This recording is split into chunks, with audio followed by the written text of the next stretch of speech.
Hello everyone. Namaste. Thank you for coming to my talk today. I'm Asuka Nakajima from Elastic, and I would like to talk about Windows keylogger detection, targeting past and present keylogging techniques. So, before diving into this talk, I'd like to briefly introduce myself. I'm a senior security research engineer at Elastic, specializing in endpoint security, with a focus on EDR R&D. I've been in cybersecurity for over 10 years, and also founded City of Four Girls, which is the first information security community in Japan, female info community in Japan. And additionally, I serve as a review board member for Black Hat USA, Black Hat Asia, and CodeBlue. And I'm really honored to be here today at Nullcon. So now let's get started. So first, I'd like to start by revisiting what a keylogger is. So a keylogger is a software that records keystroke. And while it can have different uses like recording chats, it is often exploited by attackers to steal sensitive information such as password and credit card details. So, keyloggers has been abused for years, and even today, malware like Agent Tesla still uses them. And once data is stolen, attacker can use it for financial theft or even carry out further cyber attacks. Thus, prevent those kind of subsequent attacks, early detection of keyloggers is crucial. So broadly speaking, there are two types of keyloggers: hardware keyloggers and software keyloggers. However, in today's talk, I will focus on software keyloggers. More specifically, this talk focuses on Windows API-based user mode keyloggers and their detection. So, about today's talk. So it's divided into two parts. More specifically, in the first part, I would like to share my experience on adding a behavior-based detection feature in an EDR, which monitors API calls to detect a common type of keyloggers.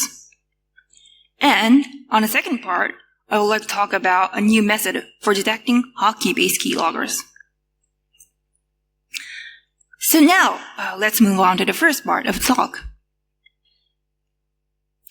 In this part, I'll discuss a behavior-based detection method that focuses on 4 commonly used types of keyloggers, including polling-based keyloggers, hooking-based keyloggers, and keylogger using raw input model, and keylogger using direct input.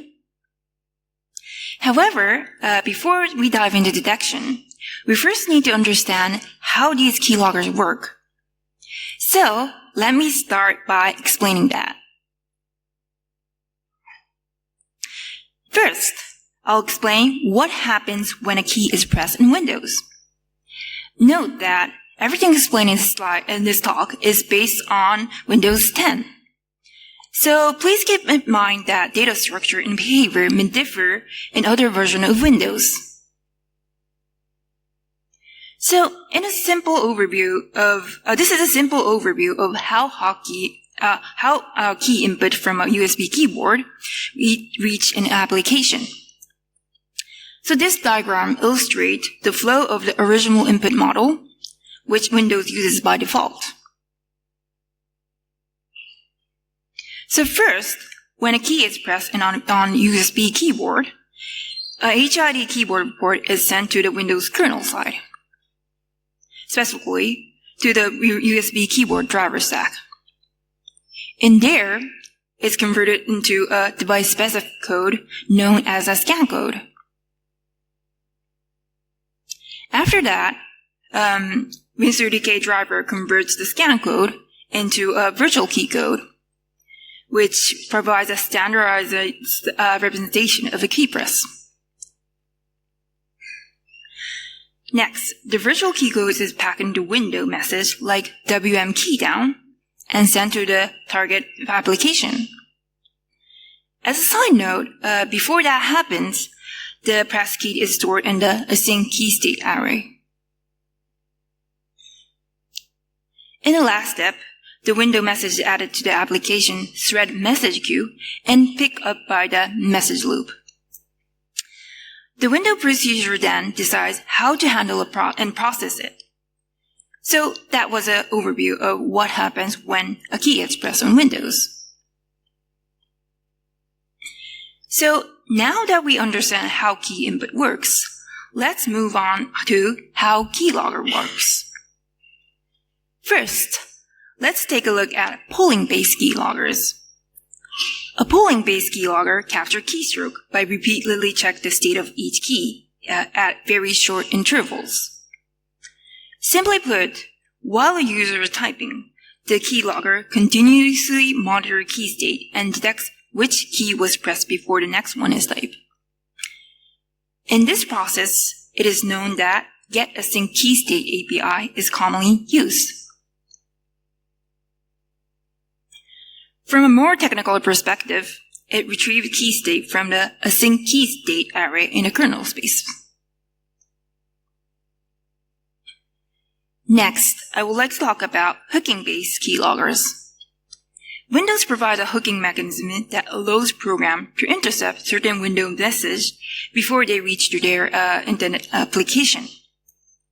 And many hooking-based keyloggers abuse this feature. In more detail, the set Windows Hook EX API provides the hooking functionality, and the sample code on the slide demonstrates how it is used by the hooking-based keylogger. So under the hood, what's happening in the sample code is that the window message such as WM key down gets intercepted before it is passed to the application thread message queue. So now, let's move on to Keylogger that use the raw input model. First, I'd like to briefly explain what the raw input model is.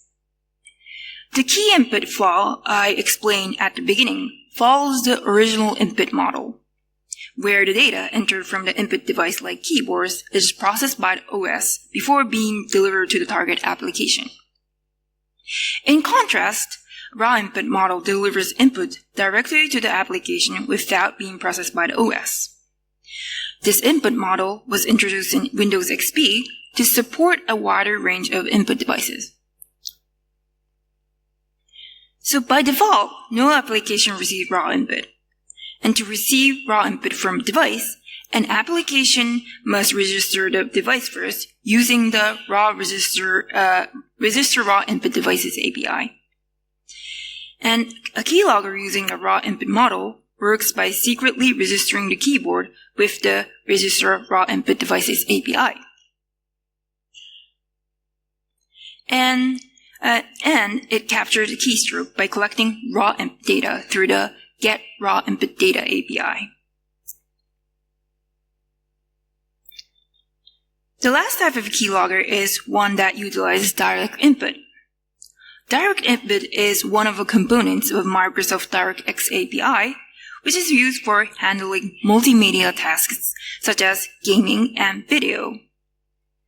And given this background, direct input provides APIs for retrieving the state of keyboard. For example, using the APIs shown in the slide, it is possible to capture the key pressed by the user. And keyloggers that use direct input leverage these APIs to steal keystrokes. And here's an example of such code. However, when running a keylogger that uses direct input, I discovered that direct input internally calls the register raw input devices API. So basically, a direct input-based keylogger works the same way as one that uses raw input model. So far I've introduced the common type of keyloggers typically used in the cyber attacks. So now I'd like to talk about my experience adding a behavior-based keylogger detection feature to the EDR we're developing at Elastic, which detects keyloggers by monitoring API calls. First, for monitoring Windows API calls, we use Event Tracing for Windows, or ETW. ETW is a framework provided by Microsoft for tracing and logging the execution of application and system components in Windows. So I will explain about ETW later, but we found that APIs used by Keyloggers I mentioned earlier can be traced using a manifest-based ETW provider called Microsoft Windows Win30k. And based on this, we decided to use this ETW provider for detection. So here, I'd like to briefly explain the logging mechanism in ETW. So ETW is structured with the components shown in the slide. Simply put, events are generated by providers, such as application and drivers, and stored in buffer, and then received by consumers like ETR products. I'd like to also explain how ETW provider generates events using the Win30k provider as an example. The Microsoft Windows Win30k provider is a kernel-level provider that emits ETW event from the kernel level. More specifically, when the Win30k provider is enabled, it generates an ETW event whenever the getAsyncKeyState API detects a key press. What happens under the hood is that calling getAsyncKeyState makes a system call to a anti-user getAsyncKeyState and the Win30k driver. And this also triggers an ETW event. As a side note, there are many other ETW providers besides the Win30k provider. By running the command logman query providers, you can list all registered ETW providers and see that there are more than 1,000 providers. So next, a manifest provider like Win30k define the structure of this event, such as event categories, fields, and tracing levels in a document called a manifest file. This manifest file can be retrieved using tools like Purview as shown in the slide. So now let's take a look at the event field defined in the manifest file. What you see on the slide now is the field definition for the getAsyncKeyState event. You can see that it includes 3 fields: PID, MS-since-last-key event, and background call count. Additionally, ETW events include not only their unique event-specific field, but also information from the originating process, such as a process ID, thread ID, and other related details. One thing to keep in mind here is that simply reading the manifest file does not always mean you can immediately start collecting events. Let me share some of the challenges I faced during development. So, in some cases, event names were not listed in the manifest file, and the field name alone were not enough to understand what kind of data was being collected. Additionally, I discovered that the ETW events and the field collected vary depending on the Windows version. Moreover, the conditions required for these events to be generated are not documented in the manifest file. So, to investigate these, I sometimes have to do some reverse engineering and have to call the relevant APIs to check which events are generated and look into research published by other researchers. So after overcoming various challenges with my colleagues' support, as shown on the slide, we discovered that ETW can capture 3 API events that keyloggers use: the getAsyncKeyState API event and set Windows Hook EX API event, and the register raw input device API event. The table on the slide outlines the field name for each event that our research determined to be effective for detecting keyloggers. In terms of how to collect these ETW events, Windows provides APIs for starting, configuring, and running ETW traces, which can be used for event collection. For example, APIs such as start trace W and enable trace EX2 are available. And using these, I have developed a monitoring tool to capture the 3 API events introduced earlier via ETW.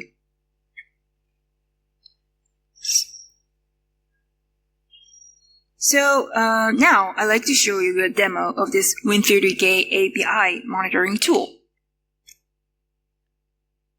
So in this demo, I first run a polling-based keylogger, and then launch the monitoring tool And with both running, when I type Notepad, you could see that a large number of getAsync keystate events appearing in the monitoring tool, and this indicates that Keylogger is capturing keystroke in the background.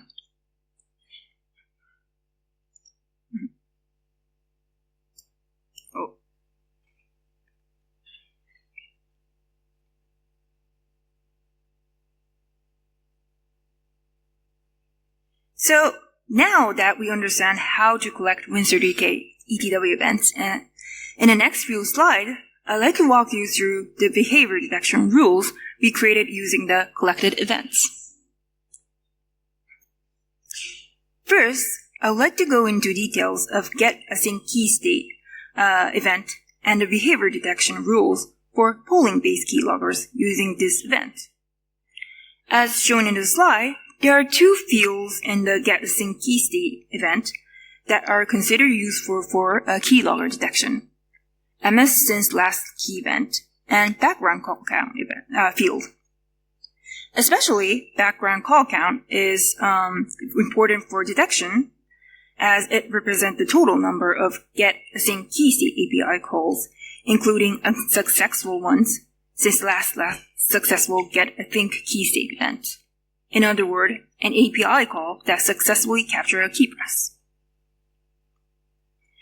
As shown in the slide, the behavior detection rule for polling-based keyloggers also rely on whether background call count is 400 or more. Next is set Windows Hook-EX event. As shown in the slide, there are 3 fields in the set Windows Hook-EX event that are considered useful for keylogger detection. One particularly important field is filter type, which represents the type of hook procedure that was specified when the set Windows Hook-EX API was called. For example, if the filter type is 13s, it means that low-level hook for keyboard events, commonly used by keyloggers, was specified when the set Windows Hook-EX API was called. The behavior detection rules for hooking-based keyloggers also rely on whether the filter type is 13th, meaning a low-level keyboard hook is specified when calling the set Windows Hook-EX API. And last is the register raw input device event. As shown in these 2 slides, there are 10 fields in the register raw input devices event that are considered useful for keylogger detection. Among them, the most important ones are the usage field and the flag field. The usage field indicates which device is specified for retrieving raw data when the register raw input devices API is called. And the flag field defines the setting for how that raw input data is collected.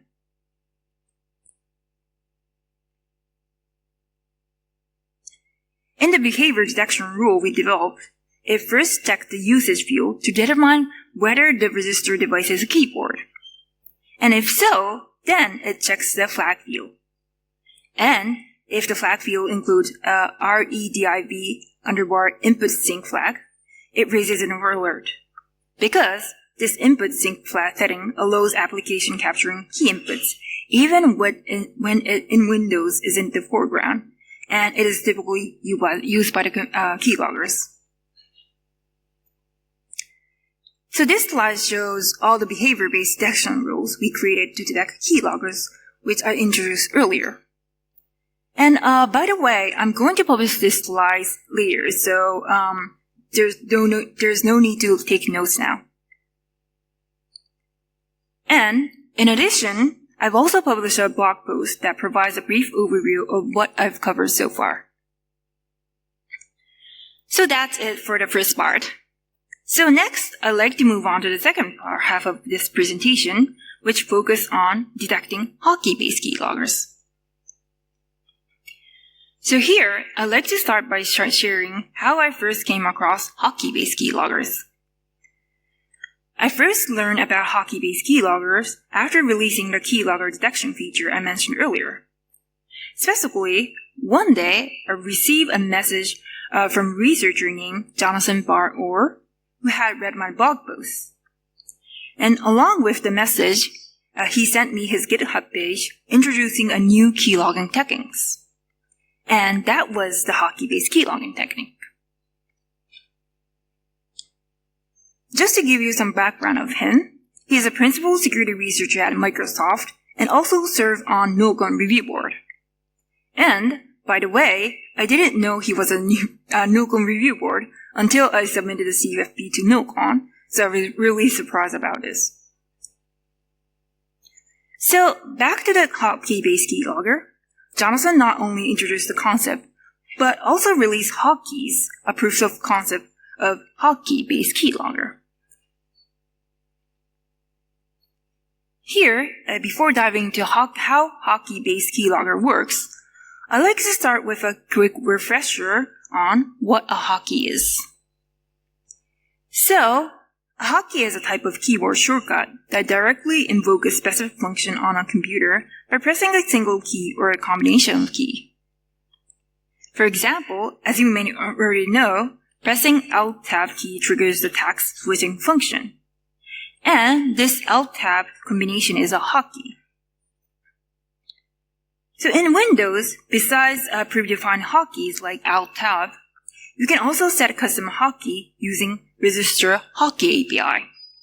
And Hotkey-based keyloggers abuse this capability to capture keystroke entered by user.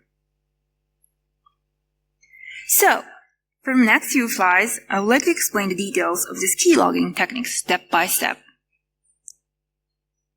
So in a Hotkey-based keylogger, the first thing it does is register each virtual key as a hotkey using the Register Hotkey API. More specifically, by registering the main virtual key codes as hotkeys, the keylogger is able to intercept keystroke by treating them as a system-wide hotkey. For example, let's say a user pressed the J key. When a J key is pressed, the WM hotkey message that includes the pressed virtual key code is sent to the keylogger's thread message queue. On the keylogger side, they capture the WM hotkey message and then retrieve the virtual key code of the pressed key. And once the pressed key is captured, the keylogger temporarily unregisters that key as a hotkey by using the unregister hotkey API. And after that, it simulates key presses using the keyboard event API, and this makes the key presses appear normal to the user, preventing the detection of the keylogger. And lastly, it registers the key as a hotkey again and wait for the further input from user. So next, I would like to talk about the detection. So following the approach I've shown earlier in the talk, I first investigated whether ETW could use to detect Hotkey-based keyloggers. However, I soon realized that ETW currently does not monitor the register hotkey or unregister hotkey APIs. So this slide shows a comparison between the decompiled code for anti-user get async key state and anti-user register hotkey. As you can see, at the beginning of anti-user get async key state, there's a call to ETW trace get async key state, a function associated with logging ETW events, while NT-user register hotkey does not contain such call. So after discovering that ETW cannot directly monitor calls to register hotkey API, I started exploring detection method that doesn't rely on ETW. During this investigation, I wondered if the information on register hotkey might be stored somewhere. And if so, could that data be used for detection? For example, if all main virtual key codes were registered at hotkeys, I believe that will strongly indicate a presence of Hotkey-based keyloggers. Based on that hypothesis, I quickly found a hash table labeled GPHK hash table within NT-user register hotkey, which stores objects containing information about register hotkey. More specifically, GPHK hash table stores hotkey object in a hash table using the virtual key code mod hex 80 as an index. So here, I will explain the structure of the hotkey object. So each hotkey object holds details such as a virtual key code and modifiers specified in the arguments to the register hotkey API. The right side of the slide shows part of the structure definition for the hotkey object named hot underbar key. And the left side of the slide displays how the register hotkey object appear when accessed via WinDBG. I also determined that GPHK hash table is structured as shown in the slide. Specifically, it uses a virtual key code mod hex 80 as index of the hash table. And hotkey objects that share the same index are linked together in a list, allowing table to store the manage hotkey information even when virtual key codes are identical but have different modifiers. So to summarize, by scanning all hotkey objects in GPHK hash table, we can identify all register hotkeys. And if all main keys are registered as hotkeys, it's highly suspicious. So now I'll explain how I built a detection tool based on this idea and the challenge I encountered along the way. So first challenge I face is that since GPHK hash table resides in the kernel space, it cannot be accessed by a user mode application. For this reason, it was necessary to develop a device driver for detection. Another challenge I faced was how to obtain the address of GPHK hash table. And after some consideration, I decided to extract the address directly from an instruction in the win30k full.sys driver that accesses GPHK hash table. Through reverse engineering, I discovered that within the isHotkey function, there is a LEA instruction right at the beginning that accesses GPHK hash table. Here, I use the opcode byte sequence hex 48 HD and 1D from that instruction as a signature to locate the corresponding line and then computed the address of GPHK hash table using the obtained 32-bit or 4-byte offset. Additionally, since isHotkey is not an exported function, I also need to know its address before looking for GPHK hash table.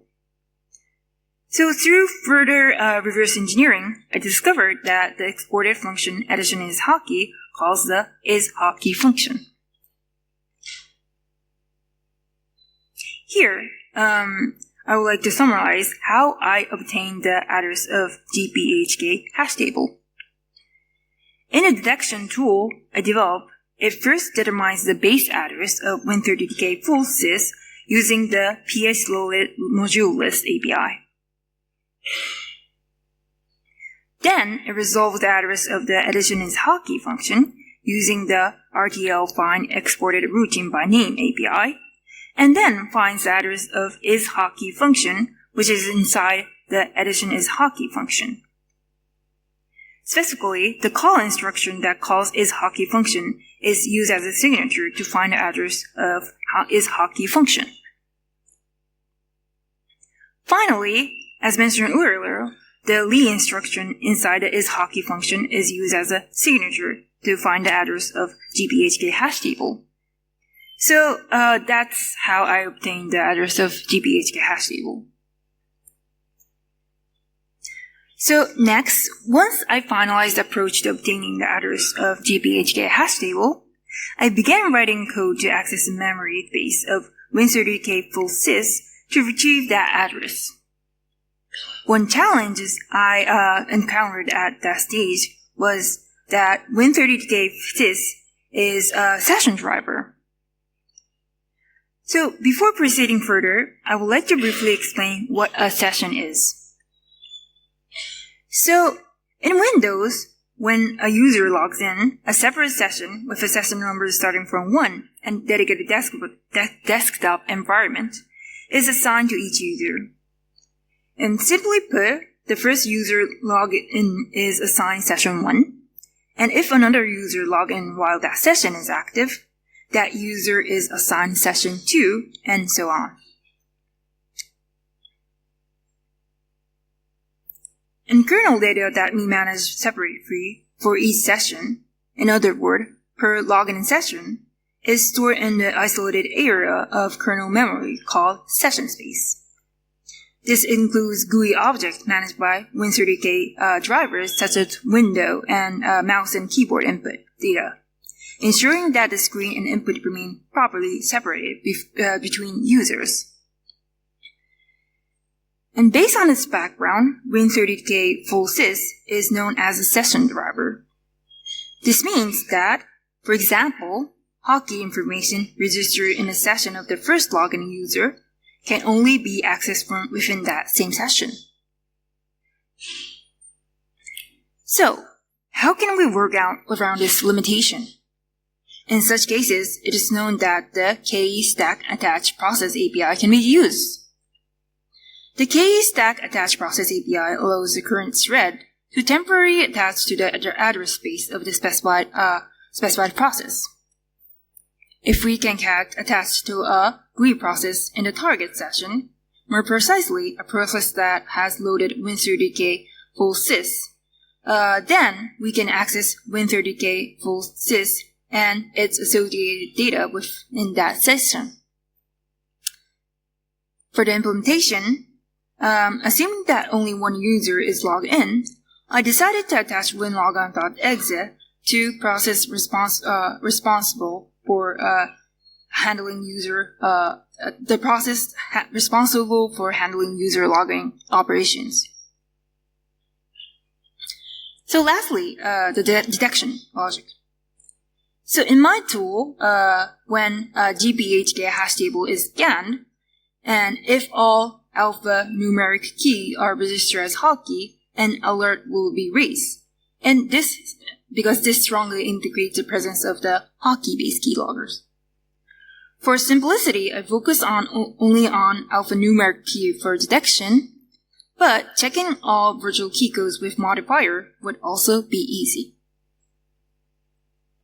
So the tool I developed, a Hotkey-based keylogger detector, can be downloaded from this GitHub repository.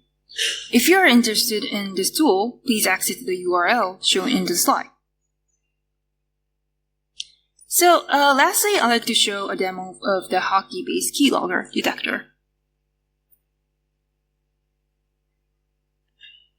So, in this demo, I first run the Hotkey-based keylogger, Hotkeys. Then, I install and run the Hotkey-based keylogger detectors. And as soon as it runs, it immediately starts scanning the hotkey table and then raises an alert detecting the presence of Hotkey-based keylogger.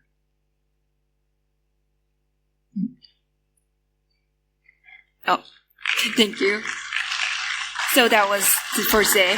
So thank you very much for listening. If you have any question, please feel free to send an email to me. Dhanyawad. Thank you very much. Huh? Sorry. So you can just get in touch with the speaker later on, or else you can just contact with them on the...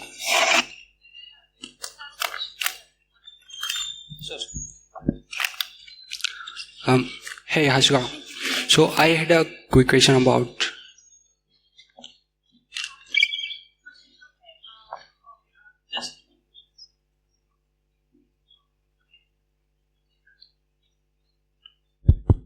Yeah. So my question is about defense against the keyloggers, right? So we see that some of the antiviruses we use nowadays give us a on-screen keyboard or virtual keyboard to type our credit card details or something like that. So like how does that protect us from keyloggers? Like is this a valid defense? Because the keys from even the virtual keyboard will go through the same syscalls, right? So like is it a valid defense? Like how does it defend us from keyloggers?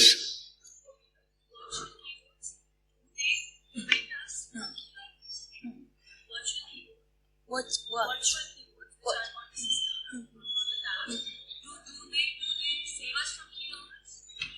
So you mean that my tool will save from the? Yes. Yeah, you're right. Yes. How? So I mean the Hotkey-based keylogger detector, or or the EDR part. Any type of keyloggers. Yes. So for, as I mentioned in the first part of talk, the keylogger behavior based detection feature detects the keylogger, which uses the get async key state API and Windows Hook EX API, and also register raw input API. And if keylogger uses that API, then we can detect it as keylogger.